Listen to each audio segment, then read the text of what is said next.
नमस्कार।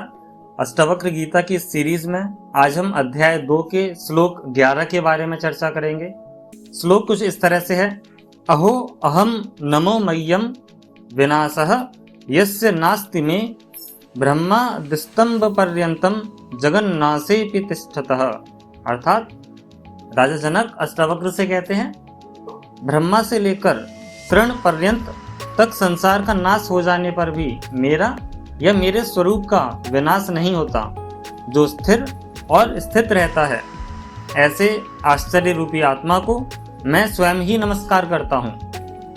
राजा जनक अध्याय 2 में अपने सभी अनुभवों के बारे में, जो भी अध्याय 1 में अष्टावक्र ने उनको शिक्षा दी, उसके बाद की उनके सभी अनुभवों की व्याख्या करते हैं और अष्टावक्र को बताते हैं कि उन्हें कुछ ज्ञान प्राप्त हो रहा है। और क्या कहते हैं, अगर पहला वर्ड देखें, पहला शब्द देखें तो कहते हैं अहो। अहो यानी कि आश्चर्य हो रहा है उनको। उस ज्ञान को लेने के बाद अभी तक एक महान राजा थे, महान शासक थे और सभी तरह का ज्ञान अर्जित कर चुके हैं, लेकिन आज जो अष्टावक्र ने उनको ज्ञान दिया है उसके बाद उनको आश्चर्य ही हो चुका है। वे कहते हैं कि उनको कुछ इस तरह का अनुभव हुआ है कि वे अब उस आत्मा को ही नमस्कार करते हैं। अनुभव क्या हुआ? वे कहते हैं कि वह स्वयं एक साक्षी चैतन्य रूप आत्मा है, जो ब्रह्मा से लेकर तिनके तक सृष्टि के संपूर्ण विनाश के बाद भी शेष ही रहता है। ये वो स्थिति है जब व्यक्ति ये जान लेता है कि वो एक शरीर नहीं है, एक मन नहीं है, बुद्धि नहीं है, मैं तो मात्र देखने वाला ही हूँ, एक अजर, अमर और अविनाशी आत्मा। ये राजा जनक का अनुभव था। अगर इसको एक उदाहरण के साथ समझने की कोशिश करें तो आप सिनेमा हॉल्स जाते होंगे, मूवी देखते होंगे। वहां आप देखिए कि जो पर्दा है जिस पर मूवी प्रदर्शित हो रही है, वो पर्दा तो वैसा ही रहता है।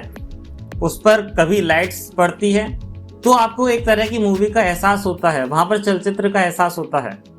लेकिन वो जो पर्दा है, ना तो वो भीगता है, ना ही वह जलता है और ना ही हिलता है। इसी प्रकार हमारी जो आत्मा है, ये भी सभी घटनाओं की एक साक्षी मात्र ही है, उसमें कभी भी परिवर्तन नहीं होता। आप देखिए सिनेमा हॉल में भी अगर बारिश हो रही है, कोई रेन डांस हो रहा है, तो पर्दा तो नहीं भीग रहा है। इसी तरह से आपका शरीर जब किसी कष्ट में है तो आत्मा को तो कोई फर्क नहीं पड़ रहा है, आत्मा तो वैसी ही है। आपके आंसू निकल रहे हैं, इससे आत्मा गीली नहीं हो रही है, आत्मा में कभी भी परिवर्तन नहीं होता। यही अनुभव राजा जनक आज महसूस कर पा रहे हैं। इसको थोड़ा प्रोफेशनली भी समझने की कोशिश करें। जैसे मैं एक बैंकर हूँ, एक क्रेडिट मैनेजर हूँ, तो हमारे यहाँ कई ग्राहक आते हैं, उनके लोन अप्रूव होते हैं, कुछ डिफॉल्ट करते हैं, कुछ समय पर ईएमआई देते हैं, कुछ थोड़ा लेट करके देते हैं। हर दिन कोई ना कोई नई चुनौतियां रहती ही है।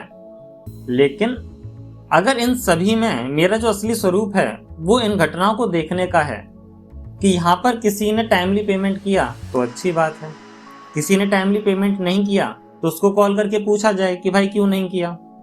लेकिन हम स्वयं इससे कितना प्रभावित होते हैं वो है बहुत कम।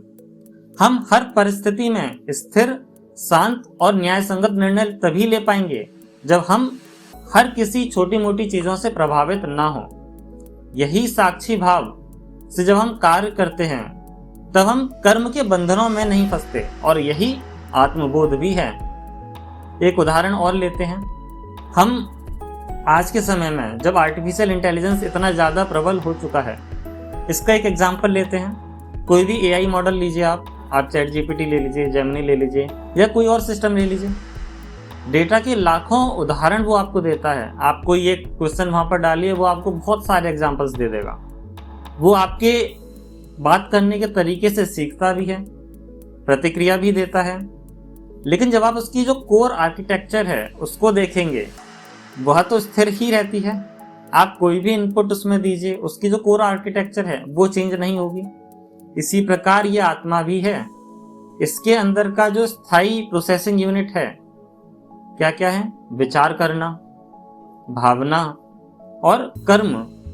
वो इन इनपुट्स को देखती तो है, लेकिन स्वयं में बदलाव नहीं करती, यानी कि आत्मा तो स्थिर ही रहती है, कोई परिवर्तन नहीं होता।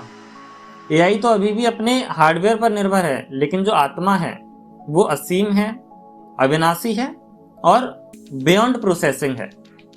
इस तरह से आज राजा जनक ने अपने एक और अनुभव के बारे में अष्टावक्र को बताया।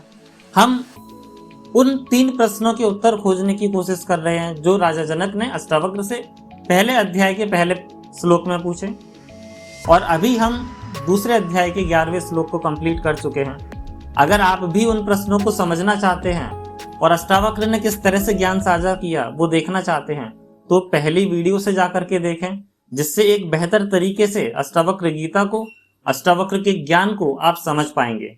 आज के लिए इतना ही। धन्यवाद। नमस्कार।